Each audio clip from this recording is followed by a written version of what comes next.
Hello and a very warm welcome to this special. We are looking ahead to the big match coming up tonight in IPL 2023. It's Royal Challengers Bangalore versus the Kolkata Knight Riders at the Chinnaswamy Stadium in Bangalore. So a big match for both these teams. Royal Challengers Bangalore are sitting in the 5th position on the points table, whereas for Kolkata Knight Riders, they would want a win halfway through the stage to really win this game, because they are sitting in the 8th position. Also, they have lost 4 games on the trot. Can they turn it around this time? For Royal Challengers Bangalore, the big thing is that they lost to Kolkata Knight Riders at the Eden Gardens, where Kolkata spinners ran through RCB's batting order. They want to change that, and they do have the advantage here because they are winning most of their games here in Bangalore. So can they do that today? That's the big question. I have with me Jamie Alter, who I know that he'll say he doesn't support any team, but I know he quietly supports Delhi Capitals. Last night he just mentioned very casually to me that maybe, just maybe, Delhi will end up winning all the games from here and make it to the knockouts. So yes, hope floats for Jamie Alter. Also joining me is Anand Vasu, who supports very openly Royal Challengers Bangalore. Am I right, Anand? No? Okay. But there's a soft corner there. But yes, Kolkata Knight Riders versus Royal Challengers Bangalore. Both teams actually, Jamie, they've got problems, they've got issues. But right now, going into this game, it is advantage Royal Challengers. Yeah, because like you said, Meha, they've got some wins. You know, my heart always goes out to proper supporters of RCB because they're so inconsistent. They take you high and then they bring you low. But you know, after this match this evening against KKR, they're on the road for 5 matches in a row, which is not a bad thing because they do have some struggle. The kind of bowling they have, the bowling weaknesses, especially at the Chinnaswamy, you know, they do often concede a lot of runs. And I think it's very important that beyond the top 3 that we keep talking about, Virat Kohli, Faf du Plessis, Glenn Maxwell, very, very important that the guys not scoring runs, the Lomrowers, the Karthiks, the Rawats, the Prabhu Desai, the Shabazes, these guys get some sort of runs today before that team goes on that 5-match road trip, because you don't want to land up, you know, at bigger grounds with certain players not quite striking the ball as you want them to. Because we've seen this team is just so dependent on Kohli, du Plessis and Maxwell. That is right. We are at the halfway stage and there seems to be nobody in sight, Anand, for Royal Challengers Bangalore other than these 3. Maxwell, like Jimmy was saying, Maxwell, Faf du Plessis and Virat Kohli. And I was looking at the others on that list. They really don't have options as well. Last match they sent Shahbaz Ahmed at 3. There's, of course, Dinesh Karthik there, who hasn't done much. Suyash Prabhu Desai, Anuj Rawat, they tried out. They also tried Michael Bracewell, but then, you know, then dropped him. So they've tried everything. Nothing seems to be working, and it is going to be a problem because most of their matches have been played here at the Chinnaswamy. When they are traveling now, to be dependent on just these 3, that is going to be dangerous for them. Absolutely. There's 2 sides to this coin. One is that there's the hypothesis that the others don't do so well because they get so few chances. Faf du Plessis, Virat Kohli and Maxwell tend to play out most of the deliveries that are on offer in these games. But that said, there have been matches in which Lomrower has got a chance when an early wicket has fallen. There have later been chances when Shahbaz has been sent up. But neither of them have even really looked like threatening them. As Maxwell reminded some reporters after the last game in Bangalore, though, it was guys like Lomrower who played a big part last year in RCB, making it to the playoffs. This year, though, there's been so dependent on these 3. And I think with Dinesh Karthik also, there's a slight difference between last year and this year. Last year, he was still very much in line for a recall to the Indian team. It was the T20 World Cup on the cards. And so there was a lot of optimism. There was a lot of reason for him to kind of prove a point and force his way back into the Indian team. Since then, he's spent perhaps more time in commentary boxes than playing international cricket. So the situation has changed slightly for him. And the way they use him as well, they only want him to come in after 15th or 16th over. That's well and good when the top three are firing.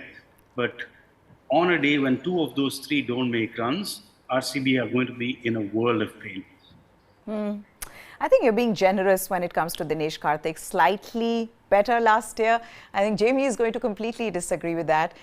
He was also against Dinesh Karthik making it to the Indian squad for the T20 World Cup. But Jamie, nobody really has put their hand up. They've tried, and I think what they're seeing now is that maybe they missed this at the auction, because there's nobody else that they could replace the ones who are in with who can do the job. I mean, you look at finishers, this team has no finishers. They've tried everybody. This team, beyond these three, does not have batters they can depend on, and it is going to come back to bite them. No, Anand is bilkul spot on when he says that there's two sides to this coin, right?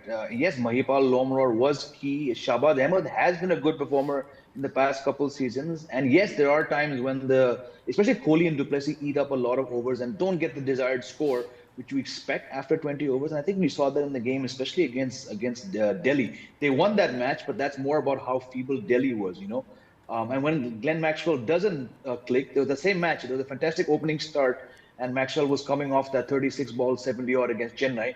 And the very next match, he was out first ball slogging because he knew he had to get runs. And going back to the auction, I don't know how much of it is about that, because they had someone like Rajat Patidar who did very, very well last year, got that fantastic 100, forced his way into India's white ball squads. Now, he's not around. That's not something that they'd really planned for. So I think they probably put a lot of faith in who they had. But again, when sometimes they don't click, and when du Plessis and Kohli are leaving, 3-4 overs left for the others, and on the off day that Glenn Maxwell doesn't work, the Dinesh Karthik struggles. I mean, Anand has absolutely summed it up. There was a different Dinesh Karthik, a different scenario last year, and it's clear that fire has obviously been extinguished inside Dinesh Karthik, who's 37, probably going on 38. It's just, the few small pieces of the puzzle aren't coming in at the right place. Especially someone like Shahbaz Ahmed, who's had some good seasons. He's also not bowling as much as he has in the past. Maybe that's having an impact. I'm not sure. Okay, now let's talk a little bit about Faf du Plessis and the genius of Faf du Plessis, Maxwell, and what they've been doing this season with Virat Kohli for Royal Challengers Bangalore. Despite knowing, Anand, that this team really is dependent on these three, look at the strike rate at which they are scoring. I mean, Glenn Maxwell, of course, 188. He scored 250 runs. Faf du Plessis, no one's even near him. He scored 405 runs, striking at 165. And that's why I say this is exceptional from both these cricketers, because they know that once they are out, they don't have anybody else down below who's scoring runs for them, and yet they're going and hitting big shots. They are, getting to big scores. It's phenomenal what they're doing. Sometimes I get the feeling that Faf du Plessis is rated more highly in India than back home in South Africa. Whether it was with the Chennai Super Kings or with RCB, there's so much faith in him and what he can do. The thing with him is he's not a slogger. He's probably one of the strongest guys in world cricket. When he takes his shirt off like he did to get that treatment in the last match, you could see he looked more like a bodybuilder than a cricketer. So in that sense, he's a really strong guy. But he's not a slogger. He just picks out unusual places to place the ball. He's able to, sometimes when he's not in position, still hold his shape and go through with the shot because of the natural strength that he has and how hard he has worked over the years. He may not look as pretty as A.B. de Villiers, but he's been every bit as effective for RCB, at least in this season. To have 400 runs under the belt so early in the campaign is quite stunning. If he keeps this up, or even does 50% of this, he's going to end up with one of the best aggregates, and he's doing it at a very high strike rate. That's the part that stands out. Yeah, go ahead, please continue. No, I'm saying with Maxwell, you expect the strike rate to always be good, because he not only plays the conventional shots, he likes to play the switch hit. He prefers the reverse sweep to the conventional sweep, which means it's harder to set fields for him, and he opens up both sides of the ground, irrespective of who the bowler is. So you're going to expect Maxwell to score at a very high rate, higher risk brand of cricket, so may not come off as often as du Plessis, but the combination of heavy run scoring and high strike rate, it's quite stunning. It's brilliant when it comes off. Yeah, which I'm going to take this question to Jamie as well and hear his thoughts on this, because what we're seeing right now, Jamie, with Faf du Plessis and Glenn Maxwell and Virat Kohli is something really exceptional, given that there must be pressure really to preserve their wicket as well, and yet you're striking and you're scoring runs at 165 for Faf du Plessis and 180 plus for close to 190 for Maxwell. No, Faf du Plessis is fantastic. He doesn't play international cricket anymore. He's 38, but look at that fitness and look at the ability. Anand is right when he says this guy doesn't slog, right? But he has these unique shots. He's perhaps not in as perfect symmetry as AB de Villiers is, like Anand said, but the ball flies flat over cow corner, over mid wicket. He has his whip shot. He's sort of like he's not Joss Butler, who I think is the best T20 opener going right now, but he's very, very close because he's able to switch gears.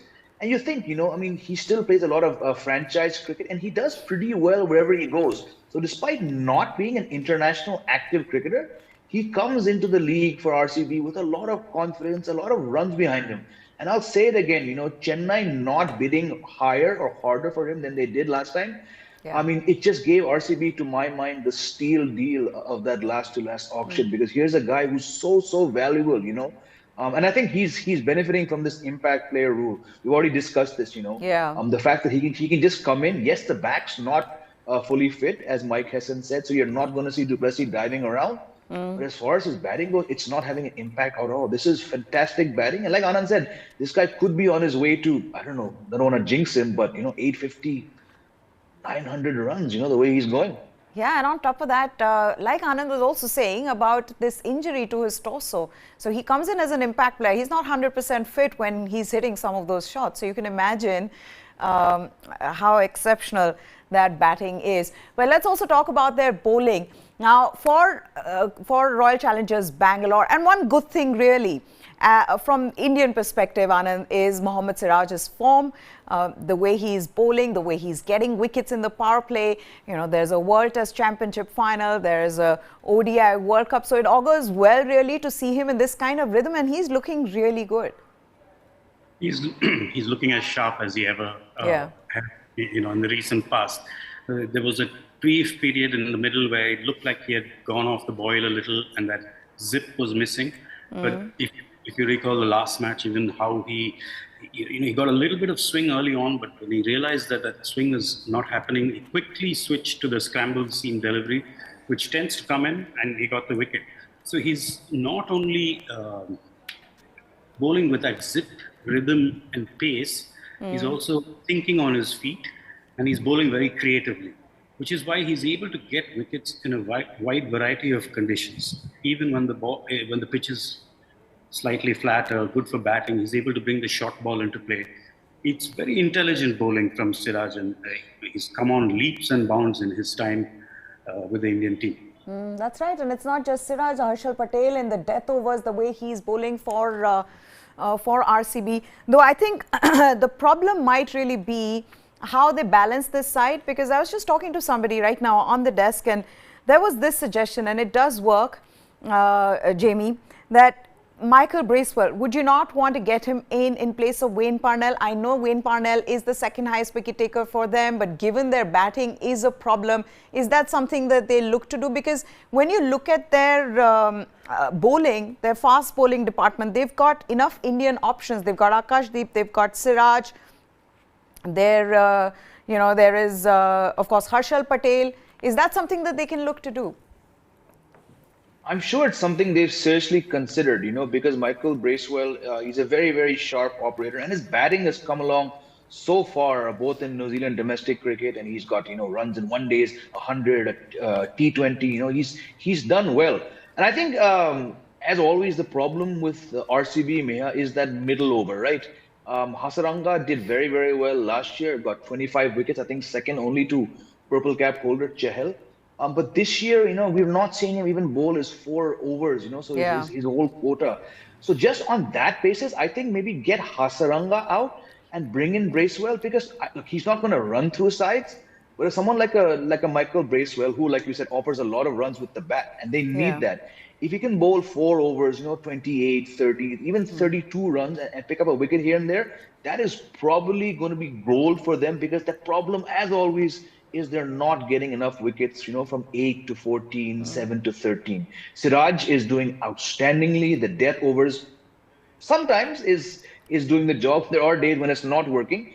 But like you said, in Siraj and Harshal, you have two people who are apt. And Harshal Patel also can now play as the impact player. But more than, Parnell or even David Willey, who I think is a very, very underrated T20 cricketer, it's maybe Yes. Hasaranga they should be looking at swapping out. Okay, let's also talk about Virat Kohli and how sharp he has looked. Yes, the strike rate may not be the same, Anand, but he's doing the job that is asked of him. I want to ask you, as someone who has seen Virat Kohli lead Royal Challengers Bangalore over the years, what does that seem like now for you? Virat Kohli coming in, because Faf du Plessis gets to come in as an impact player. Virat Kohli captaining. How do you see that? Is that even an option now for RCB to go back to Virat Kohli as the captain? I'm not so sure that that's something they would really consider if Faf du Plessis was fit, because Faf is technically an excellent captain. Strategically, he's a fantastic user of his resources.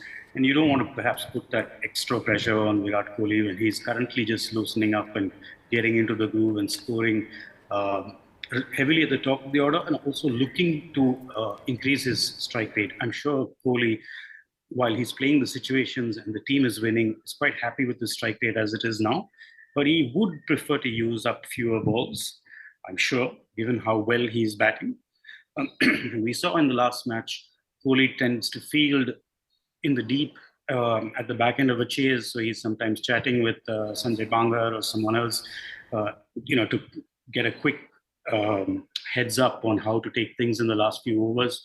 He has great experience as captain, of course, and tremendous success. But do you want to burden him with that? I think if Faf was available to do a full-time job, and he would definitely be the number one pick for captain for RCB, as he should.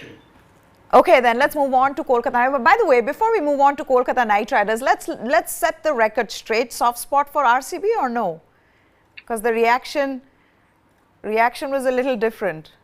No, absolutely not. I think RCB have been a team that have, depended on three batsmen in the top order forever, and they. Oh, you're just changing it now. You're just changing it now. Yet to win a title. Not a loyal fan. Not a loyal fan. You must remember, I'm originally from Madras. Madras, yes. No, I do. After which I lived for 5 years in Bombay. After which I lived for 5 years in Delhi. And then I've been in Bangalore now for over a decade. So Bangalore is currently home, but I'm genuinely a person of all metros in India. Well said. So you're not going to say either CSK or RCB or Mumbai. Like Jamie, you just keep it quiet, because Jamie is anyway. It also. Yes. I'll just add, it also goes back to where Anand honed his craft, that environment. I can say without a doubt that it also goes back there to not openly support one team. I know. But that's why I said soft corner. We're not openly supporting any teams. We're just saying, this team is just like a little bit more like, for me, Rajasthan Royals. But okay, let's talk about Kolkata Knight Riders. If Royal Challengers Bangalore have problems of their own, Kolkata Knight Riders definitely are in a position where they are struggling. And halfway through the tournament, Anand, a lot of problems there, not just with their batting, but with their bowling as well, especially when they are going to be playing in conditions like the one that you'd find at the Chinnaswamy, where spinners, struggle to get wickets. In fact, I was just looking at the stats. 64 wickets have gone to bowlers here in this season, and only 9 have gone to spinners, all the others to pacers. How do you see that panning out for Kolkata Knight Riders tonight? Yeah, just to touch on that and go back to a point that was made earlier by Jamie, about how successful Hasaranga was last year. He was. Those games were not played in home and away conditions. There were no games at the Chinnaswamy Stadium last year. They were playing in Mumbai, beg your pardon. So different set of conditions, different kinds of success in the middle order. So I think that's a similar thing that's going to play out in today's game. And there's going to be a long gap between now and the next match at the Chinnaswamy Stadium. It's only on May 21st. With the elections in Karnataka happening, there's no games at home for the RCB for nearly a month.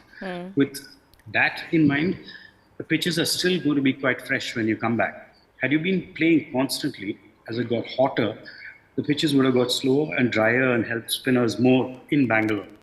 And there are currently only 2 pitches that are on the square that are being used for IPL matches, because you need to set up broadcast positions in a certain way, and you can't have one boundary too much shorter than the other. So there were only 2 pitches that were going to be used through the tournament.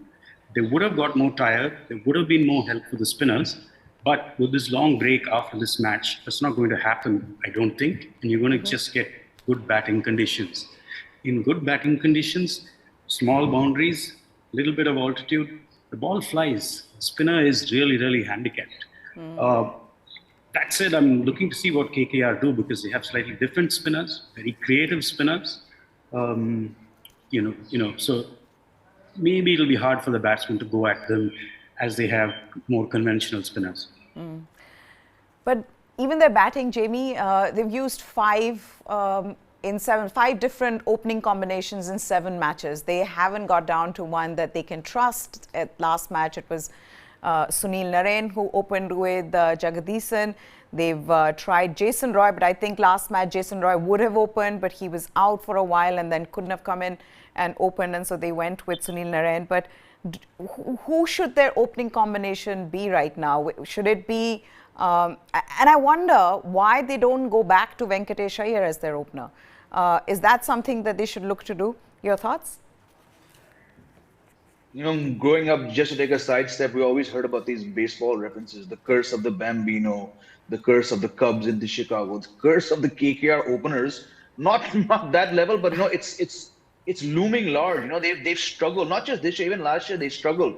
I'm just surprised that someone who's done the job for a long time, Nitish Rana, he's not doing it, because he, to me, is a ready-made option. Yes, he's batted a lot at number 3 for this franchise. He's also open, so I think, this whole chopping and changing, just like Delhi Capitals, hasn't helped this team at all, I think it's time to perhaps look at him. And yes, Venkatesh Iyer as well. Whether this is Chandrakant Pandit, this is someone else, this is Iyer himself, I'm not sure, but I would open with him. And yes, when Roy is fit, he's a very good opener. We saw the way he came out and hit Moeen Ali for 2-3 sixes in a row. He can do the job. But Sunil Narine, I'm shocked that they're still even considering him as an option. And Jagadisan has done very, very well for several franchises, and especially for Tamil Nadu. But he's struggling. Liton Das got 1 match. Gurbaz got 3-4, didn't work. I would just put all my eggs in that basket of going for people who have done the job consistently. Whether that means a bit of a shake-up and bringing Rana up there, go for it. Because now what? You're so far down. That you're going to need 2 points every single match. So stop chopping and changing. Keep Roy and just maybe try Nitish Rana. He's done the job for you. Let's also take this to Anand. Do you agree, Anand? Maybe get Nitish Rana to open with Jason Roy, because they've not really zeroed in on a successful opening combination. Is that something they should do? Well, as you say, last match, Jason Roy couldn't open because of exigent circumstances. But otherwise, Jason Roy should be certainly one of the openers. On the other side, I think Venkatesh Iyer has had success, so you could go with him. But Nitish Rana is probably a more surefire bet. You could push him up the order, give him more time if it means that. Because Jason Roy, when he's at the crease, is going to score quickly. So it's okay if the batsman on the other end perhaps has half a quiet over, or 1 quiet over. So Jason Roy for sure, Venkatesh Iyer on form, and if you don't want Venkatesh Iyer to open, then Nitish Rana. Also, Liton Das, they went with Liton Das but didn't really score runs. Should he be tried for longer instead of Jagadisan? What are your thoughts on that? I think the problem also was that Liton Das dropped 1 catch and missed 2 stumpings in the only game he played. So that's a bit of a crucial thing. And I don't think, and he's also a foreign player, so you have to be careful managing which 4 foreign players that you choose. So Liton Das, I think, will be further down the pecking order. I'm not sure they're going to go back to him unless they absolutely must. Okay, let's also take a look at what happened when these two teams met this season at the Eden Gardens, where Royal Challengers Bangalore lost to Kolkata Knight Riders, and it was a very comfortable win for KKR, and that scorecard is going to come up on your screens just a moment. But the spinners, like Anand was suggesting, that these are creative spinners, different spinners, and at the Eden Gardens, Varun Chakravarti got 4 wickets, and Sunil Narayan also bowled well. Suyash Sharma also bowled well. So Kolkata Knight Riders won that match, and Royal Challengers Bangalore will look to change that. The dependence on spinners for Kolkata Knight Riders, you know, we've talked about Royal Challengers Bangalore and their dependence on the big three, but with KKR, it's the spinners who are doing the job. I mean, we'll get to Umesh Yadav as well, and what seems to be the problem with him. But if Varun Chakravarti wasn't bowling like that, or for that matter, you know, even in the match against DC, Anukul Roy, Nitish Rana himself coming in, and I think that was completely Chandu Pandit weaving his magic, it is going to be problematic for them. Absolutely. Varun Chakravarti's reinvention of himself, I think, has been a major bonus, because it appeared like the batsman had sorted out his mystery a little bit. And also, when he was coming back from injury, he didn't bowl at quite the same pace with the same amount of bite off the surface. But he's had a very good start to this season, and I think he could do much more going forward. The one who's really impressed me has been Suyash Sharma. For someone with so little experience and someone so young, he bowls with fantastic control. He bowls beautiful lines and lengths. He's able to use the googly very smartly in terms of getting batsmen trapped, LBW or bowled. So I think he's one to really watch out for. I don't think we've seen him at his most dangerous best yet. I think there's more to come from him. It might be today. Okay, can it be today? If you're watching, you can put in the comment section below as to who you think will win, the team that you're supporting, the players who are likely to score runs. And I'm sure there's a lot of Virat fans out there who will instantly say Virat Kohli once again, and why not, at the Chinnaswamy. He loves batting here, and so does Faf du Plessis. But also, when it comes to Kolkata Knight Riders, we've talked about their opening combination, Anand, but it's not that the middle order is any better. They've struggled as well. They've got Mandeep Singh, who hasn't scored runs. Andre Russell. What is the role of Andre Russell? This is the same Russell whose every innings, I mean, I watched some of those innings where he has taken Kolkata Knight Riders to victory out of nowhere. When, you know, you're expecting, 15 and over, he's changed it all around. So, but that's not the Andre Russell we're seeing today. What is his role, and for how long will they stick with him? Well, his role is certainly that of a finisher, someone who comes in and gives that massive injection of speed and power at the end. The problem for him is that he's not been getting the foundations that he's used to. Unless there's more runs and a little more stability from the top order, he's not going to be able to come out and play with that same fearlessness and freedom that makes him the dangerous player that he is. That's what he needs. I think if he gets that, he can very quickly go back to being that dangerous player. And at the Chinnaswamy Stadium, trust me, you need 200. Doesn't matter which team it is, whether it's RCB batting first or KKR batting first. 200 is the bare minimum. It's the par score. Unless we have an incredibly different pitch than we've been used to seeing, you need 200. So somehow or the other, the team batting first has got to look to get to that 200. And even that's not safe. I would say even 220 is not safe. Yeah. But 200 is the bare minimum at Chinnaswamy Stadium. Okay, now Virat Kohli, we were talking about him. I was looking at his numbers. This is crazy. Virat Kohli versus the Pacers, and we've had these conversations before as well, with the difference in Virat Kohli versus Pacers and Virat Kohli versus spinners.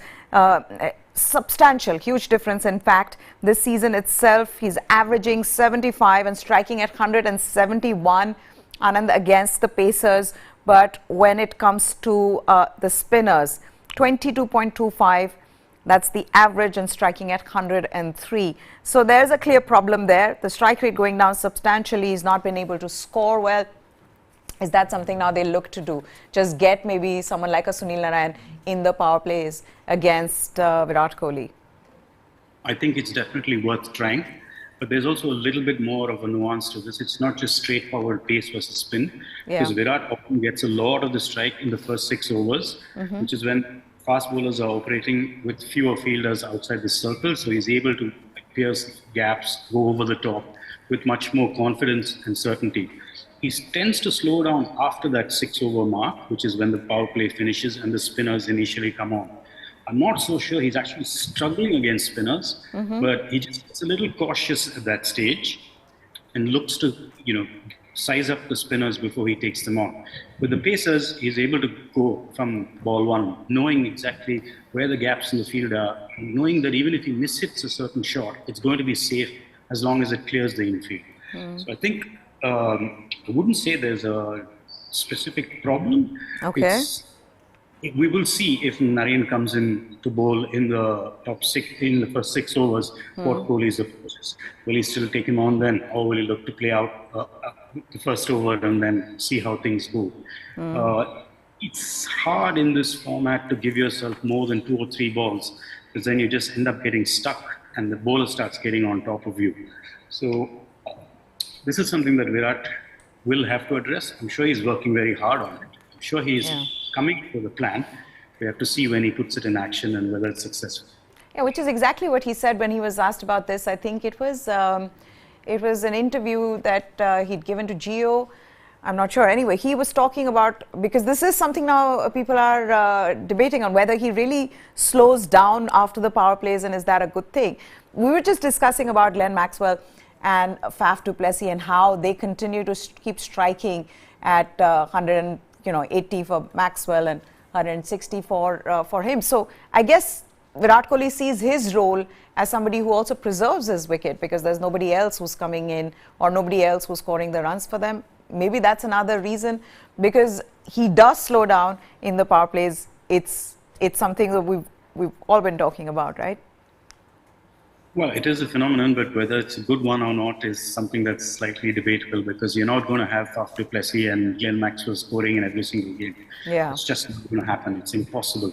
So on days when one or both of them can't get big scores, then that slowdown of 10, 12 balls can prove very, very costly, because that just puts so much more pressure on the batsmen coming in lower down the order, and as it is, they're all searching for runs.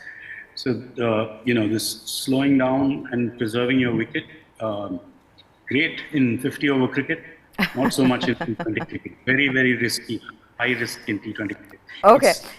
Yes. It's risky from the team perspective to go for your shots and get out than to use balls and stay at the crease. Yes. Okay, Umesh Yadav, 1 wicket. It's completely different again. Another player last year was unstoppable in the power plays, but this time struggling, just 1 wicket, like I said. It's been disappointing from him, and given that he is in India's scheme of things, is that something that they'll be worried about? Well, Umesh is very much a rhythm bowler. We've seen this throughout his career. Yeah. When he's bowling a lot of overs, either in the nets or in different forms of cricket, he gets better and better and better as he gets overs under the belt. The IPL with its stop-start format, non-stop travel, I'm not sure how many overs he's actually getting under the belt. And also a player who tends to get on a streak. You look at even his test match performances, his wickets come in clumps. He gets 3 wickets in one spell. He gets sometimes runs to his 5 in a spell, a longish spell. But here he bowls 1 over, then goes off, comes back again to bowl a second, then comes back to bowl 2 in the death. So it's I don't think the format is ideally suited to Umesh Yadav. And this is going to be an even bigger test of the Chinnaswamy Stadium, because the ball is just going to skid right through. There's not going to be, swing beyond the first over. There's going to be no lateral movement off the pitch for the quicker bowlers. So, yeah, this is going to be a big challenge. Ball coming nicely onto the bat, it could well disappear. You know, I just saw Rinku Singh's picture there, and I just remember we've got to talk about Rinku Singh and how good he's been. I know that and he himself has said this, Anand. We've discussed this on our earlier show where he said, look, I cannot, play that kind of an innings every time, the one that he played against Gujarat Titans. But even despite that, look at that, 7 matches, 233 runs. He's really one of the shining lights in this batting lineup, and more often than not has helped his team cross the line. Even if they've not been able to, he's taken them to a good total. Just how you see his performance so far, and the importance right now of Rinku Singh in this KKR lineup with not too many playing consistently. Yeah, very, very important, Meha. I think he'll be even much bigger of an impact player, not the one who comes in as a substitute, but one who makes an impact for his team when he gets a bit of a base to operate from, because he's the kind of guy who can completely destroy the last 5 overs. But he's not able to do that because he's coming in much sooner, perhaps, than he would ideally like to. So if and even then he's done a job. He's been able to switch gears and adapt his batting to different match situations. But he's going to be at his most dangerous when perhaps he comes in at the 14th, 13th to 15th over, so he gets maybe 5-7 balls of reasonably attacking batting before he can unleash complete mayhem. That's where he's going to be at his most dangerous. Okay, I'm just going to come to you, Anand, in a bit, but let's also, just for the viewers who are joining us right now, the match that is going to be played tonight in the IPL is between Kolkata Knight Riders and Royal Challengers Bangalore. This is at the Chinnaswamy Stadium in Bangalore. Really, RCB's fortress this season. They've done well here. It's also one of those grounds which are very high-scoring matches that we've seen here. The other thing being, for Kolkata Knight Riders, they've lost 4 matches on the trot. There are problems there in the team, as we've been discussing with Jamie as well as with Anand, that first of all, they cannot really zero in on what their right opening combination is. They've tried 5 different opening combinations in 7 matches, and they haven't really been able to figure that out. But on top of that, there are other problems. The bowlers, other than their spinners, the pacers have struggled. Umesh Yadav, as Anand was saying, he's a rhythm bowler, and right now he doesn't seem like he's in that kind of rhythm. He's not taking wickets in the power play as we saw last season. With that, there are other issues. Andre Russell, he's not the same Andre Russell who could win you matches from completely impossible situations or nearly impossible situations. That's another problem for them. And then on top of that, the inconsistency from their big players, be it Venkatesh Iyer, who's actually scored 100 but hasn't got runs in a lot of other games. Nitish Rana in a similar situation. So there are problems for Kolkata Knight Riders. For Royal Challengers Bangalore, it is the same old problem, which is that their big 3, they're performing, they're scoring runs. Faf du Plessis right now has the orange cap. He's miles ahead of anybody. Devon Conway as well, who's in number 2 position.